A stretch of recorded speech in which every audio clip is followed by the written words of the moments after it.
எனது திரும்ப லாக்டவுன் போறாங்களா, திரும்ப ஆன்லைன் கிளாஸ் எடுக்கணுமா, எனக்கும் அப்படிதாங்க இருந்துச்சு. என்னன்னு சொல்லி விசாரிக்கும் போது தான் தெரிஞ்சது நரேந்திர மோடி அவர்கள் நேத்திக்கு ஒரு முக்கியமான பல அறிவிப்புகள் விடுத்திருந்தாரு. அது என்ன அப்படின்னு பாத்தீங்கன்னா, இந்த யூஎஸ் வாரின் எதிரொலி காரணமாக பாத்தீங்கன்னா இந்தியாவில் பல கட்டுப்பாடுகள் விதிக்கப்பட போறதா ஒரு வேண்டுகோள் தான் விடுத்திருக்காங்க. ஆக்சுவலி இது கம்பல்சரி கிடையாது. இதை ஃபாலோ பண்ணீங்கன்னா நம்மளும் நம்ம கண்ட்ரி பீப்புளும் சந்தோஷமா இருக்கலாம் தான் சொல்லியிருக்காரு. முக்கியமான விஷயம் என்னன்னு பாத்தீங்கன்னா, ஒர்க் ஃப்ரம் ஹோமை மாத்திக்கோங்க.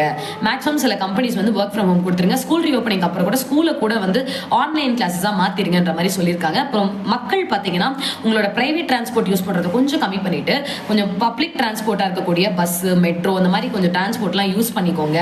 கொஞ்ச நாளைக்கு இதை ஃபாலோ பண்ணீங்கன்னா அதையும் நம்ம சேமிக்கலாம். ஏன்னா அதுவும் கொஞ்சம் கம்மியா இருக்குன்ற மாதிரி சொல்லியிருக்காங்க. அப்புறம் சமைக்கிற எண்ணெயை குறைச்சிக்கோங்க. அப்புறம் விவசாயிகளுக்கு நீங்க யூஸ் பண்ற உரம் இருக்கு இல்லையா, அது கெமிக்கல்ஸ் யூஸ் பண்ணாம நல்ல நேச்சுரலான இதை போட்டு நீங்க பண்ணுங்கன்னு சொல்லியிருக்காரு. அது மட்டும் இல்லாம ஃபாரினுக்கு டிராவல் பண்றவங்கள ஒரு வருஷத்துக்கு கொஞ்சம் இந்த விஷயங்களை அவாய்ட் பண்ணிட்டு ஃபாரின் ப்ராடக்ட்ஸுமே கொஞ்ச நாளைக்கு வாங்க வேணாம் அப்படின்னு சொல்லியிருக்காங்க. இந்தியாவில் இருக்கிற ப்ராடக்ட்ஸ் கொஞ்சம் யூஸ் பண்ணிக்கோங்க இந்த ஒரு வருஷத்துக்குன்னு சொல்லியிருக்காங்க. என்ன நடக்க போகுதுன்னு தெரியல.